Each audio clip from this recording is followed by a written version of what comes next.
നമസ്കാരം. അഹമ്മദാബാദ് വിമാന ദുരന്തത്തിൽ വിമാനത്തിലെ ക്യാപ്റ്റനെ കുറ്റപ്പെടുത്തിയുള്ള അമേരിക്കൻ മാധ്യമങ്ങളുടെ റിപ്പോർട്ടുകളെ വിമർശിച്ച് കേന്ദ്ര വ്യോമയാന മന്ത്രി രാംമോഹൻ നായിഡു. ഇത്തരം ലേഖനങ്ങൾ പ്രസിദ്ധീകരിക്കുന്നതിൽ സ്ഥാപിത താൽപ്പര്യങ്ങൾ ഉണ്ടാകുമെന്നും കേന്ദ്ര ഏജൻസിയായ എയർക്രാഫ്റ്റ് ആക്സിഡന്റ് ഇൻവെസ്റ്റിഗേഷൻ ബ്യൂറോയിലാണ് താൻ വിശ്വാസം അർപ്പിക്കുന്നതെന്നും അദ്ദേഹം വ്യക്തമാക്കി. അന്തിമ റിപ്പോർട്ട് പുറത്തുവരുന്നതിന് മുൻപ് അടിസ്ഥാനരഹിതമായ കാര്യങ്ങൾ പ്രചരിപ്പിക്കുന്നതിനെയും മന്ത്രി വിമർശിച്ചു. AIB എല്ലാവരോടും, പ്രത്യേകിച്ച് പാശ്ചാത്യ മാധ്യമങ്ങളോടും അഭ്യർത്ഥന നടത്തിയിട്ടുണ്ട്. അവർ പ്രസിദ്ധീകരിക്കാൻ ശ്രമിക്കുന്ന ലേഖനങ്ങളിൽ സ്ഥാപിത താൽപ്പര്യങ്ങൾ ഉണ്ടാകാം.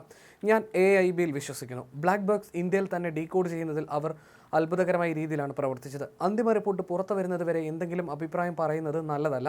ഈ സമയത്ത് നിഗമനത്തിലെത്തുന്നതിൽ അർത്ഥമില്ല. അന്തിമ റിപ്പോർട്ട് പുറത്തു വരുന്നതുവരെ കാത്തിരിക്കണമെന്നും മന്ത്രി പറഞ്ഞു. പ്രാഥമിക റിപ്പോർട്ടാണ് ഇപ്പോൾ പുറത്തു വന്നിരിക്കുന്നത്. അവർക്ക് സമയം ആവശ്യമാണ്. നിരവധി ഡേറ്റകൾ സ്ഥിരീകരിക്കേണ്ടതുണ്ട്. അതിനാൽ അവർക്ക് സമയം നൽകണം. നേരത്തെ ഡേറ്റകൾക്കായി ബ്ലാക്ക് ബോക്സ് വിദേശത്തേക്ക് അയക്കുകയായിരുന്നു പതിവ്. എന്നാൽ ഇപ്പോൾ ആദ്യമായി ഇന്ത്യയിൽ വെച്ച് തന്നെ ഡാറ്റ ഡീകോഡ് ചെയ്തിരിക്കുകയാണെന്നും കേന്ദ്രമന്ത്രി കൂട്ടിച്ചേർത്തു. അഹമ്മദാബാദ് വിമാന ദുരന്തത്തിന് കാരണം ക്യാപ്റ്റൻ ഇന്ധന നിയന്ത്രണ സ്വിച്ച് ഓഫ് ആക്കിയതാണെന്ന് US മാധ്യമമായ വാൾ സ്ട്രീറ്റ് ജേണലാണ് റിപ്പോർട്ട് ചെയ്തിരുന്നത്. കോക്പിറ്റ് വോയിസ് റെക്കോർഡിൽ നിന്ന് ലഭിച്ച ശബ്ദരേഖ പ്രകാരം എഞ്ചിനിലേക്ക് ഇന്ധനമെത്തുന്ന സ്വിച്ചുകൾ ഓഫാക്കിയത് ക്യാപ്റ്റൻ എന്നാണ് റിപ്പോർട്ടിൽ പറയുന്നത്.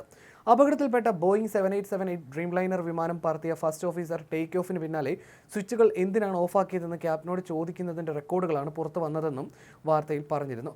ഫസ്റ്റ് ഓഫീസർ ആദ്യം ആശ്ചര്യവും പിന്നീട് ഭയവും പ്രകടിപ്പിക്കുമ്പോൾ ക്യാപ്റ്റൻ ശാന്തനായി തുടർന്നെന്നാണ് ശബ്ദരേഖയിൽ നിന്ന് വ്യക്തമാകുന്നതെന്ന് റിപ്പോർട്ടിൽ ചൂണ്ടിക്കാട്ടിയിരുന്നു. എയർ ഇന്ത്യയുടെ ബോയിങ് 787 ഡ്രീംലൈനർ വിമാനം അഹമ്മദാബാദിൽ തകർന്നു വീഴുന്നതിൻ്റെ തൊട്ട് മുൻപ് കോക്പിറ്റിൽ നടന്ന സംഭാഷണത്തിൻ്റെ ശബ്ദരേഖ ബ്ലാക്ക് ബോക്സ് പരിശോധനയിലൂടെ നേരത്തെ ലഭ്യമായിരുന്നു. എഞ്ചിനിലേക്കുള്ള ഇന്ധന സ്വിച്ച് ഓഫായത് സംബന്ധിച്ച് പൈലറ്റ്മാർ തമ്മിൽ നടത്തിയ സംഭാഷണമാണ് ശബ്ദരേഖയിൽ ഉണ്ടായിരുന്നത്. എന്തിനാണ് ഓഫ് ചെയ്തതെന്ന് ഒരു പൈലറ്റ് സഹ പൈലറ്റിനോട് ചോദിക്കുന്നതും താൻ ചെയ്തിട്ടില്ലെന്ന് മറ്റേയാൾ മറുപടി നൽകുന്നതുമാണ് ശബ്ദരേഖയിൽ ഉണ്ടായിരുന്നത്. ഇത് ആരോട് പറഞ്ഞു എന്നത് സംബന്ധിച്ച് നേരത്തെ പുറത്തു വന്ന പ്രാഥമിക അന്വേഷണ റിപ്പോർട്ടിൽ വ്യക്തമാക്കിയിരുന്നില്ല. എന്നാൽ വിമാനത്തിലെ ഫസ്റ്റ് ഓഫീസറായ ക്ലൈവ് കുന്ദർ ക്യാപ്റ്റനായ സുമിത് സബർവാളിനോട് എന്തിനാണ് ഫ്യൂൽ സ്വിച്ചുകൾ കട്ട് ഓഫ് ചെയ്തതെന്ന ചോദ്യം ചോദിച്ചെന്നാണ് വാൾ സ്ട്രീറ്റ് ജേണലിന്റെ റിപ്പോർട്ടിലുള്ളത്. അതേസമയം അഹമ്മദാബാദ് വിമാന ദുരന്തത്തിന്റെ ഉത്തരവാദിത്തം പൈലറ്റ്മാരുടെ മേൽ കെട്ടിവെക്കാൻ ആസൂത്രിത ശ്രമങ്ങൾക്ക് വിരുദ്ധമായ റിപ്പോർട്ടുകളും പുറത്തു വരുന്നുണ്ട്. വിമാനത്തിലെ ക്യാപ്റ്റൻ പൈലറ്റായി സുമിത് സബർവാളാണ് ഇന്ധന വിതരണ സ്വിച്ച് ഓഫാക്കിയതെന്ന തിയറിയാണ് വ്യാപകമായി പ്രചരിക്കുന്നത്. എന്നാൽ ആ വാദം വിശ്വസിക്കേണ്ട കാര്യമില്ലെന്നാണ് അമേരിക്കൻ ഏജൻസിയും വെളിപ്പെടുത്തുന്നത്. US നാഷണൽ ട്രാൻസ്പോർട്ടേഷൻ സേഫ്റ്റി ബോർഡാണ് വാൾ സ്ട്രീറ്റ് ജേണൽ വാർത്തയെ തള്ളുന്നത്. അഹമ്മദാബാദ് വിമാനാപകടം സംബന്ധിച്ച് മാധ്യമങ്ങളിൽ പ്രചരിക്കുന്ന വാർത്തകളെല്ലാം അകാലത്തിലുള്ളതും ഊഹാപോഹം നിറഞ്ഞതുമാണെന്നാണ് NTSB മേധാവി ജെന്നിഫർ ഹാമിൻറി പറയുന്നത്. ഇത്തരം വലിയ അപകടങ്ങളുടെ കാരണം കണ്ടെത്താനുള്ള അന്വേഷണങ്ങൾക്ക് സമയമെടുക്കും. അവരിപ്പോൾ പ്രാഥമിക അന്വേഷണം മാത്രമേ പൂർത്തിയാക്കിയിട്ടുള്ളൂ. അതുകൊണ്ട് തന്നെ ബാക്കി റിപ്പോർട്ടുകൾ ഊഹാപോഹങ്ങൾ മാത്രമാണെന്നാണ് NTSB പറയുന്നത്. ഇതോടെ ബോയിങ്ങിന് എളുപ്പത്തിൽ തലയുരാൻ കഴിയില്ലെന്ന നിഗമനങ്ങൾക്കും ഇടയാക്കുന്നു. അതേസമയം അഹമ്മദാബാദ് വിമാന ദുരന്തത്തിന് ഇലക്ട്രിക്കൽ സംവിധാനങ്ങളിലെ തകരാർ കാരണമായോ എന്നറിയാൻ നിർണായക പരിശോധന നടത്തും. വിമാനത്തിന്റെ അവശിഷ്ടങ്ങളിലാണ് പരിശോധന നടത്തുന്നത്. അഹമ്മദാബാദ് എയർ ഇന്ത്യ വിമാന അപകടത്തെക്കുറിച്ച് അന്വേഷിക്കുന്ന ഉദ്യോഗസ്ഥർ വിമാനത്തിന്റെ വാൽഭാഗം സൂക്ഷ്മമായി പരിശോധിച്ചു വരികയാണ്. ടേക്ക് ഓഫിനായി നീങ്ങുമ്പോൾ വിമാനത്തിലെ ഇലക്ട്രിക്കൽ സംവിധാനങ്ങളുടെ തകരാർ മൂലമാണോ വാൽഭാഗത്ത് തീപിടുത്തമുണ്ടായത്, അതോ അപകടത്തിന് ശേഷമുണ്ടായ തീപിടുത്തം മാത്രമായിരുന്നോ ഇത് എന്ന് അന്വേഷിക്കേണ്ടതുണ്ട്.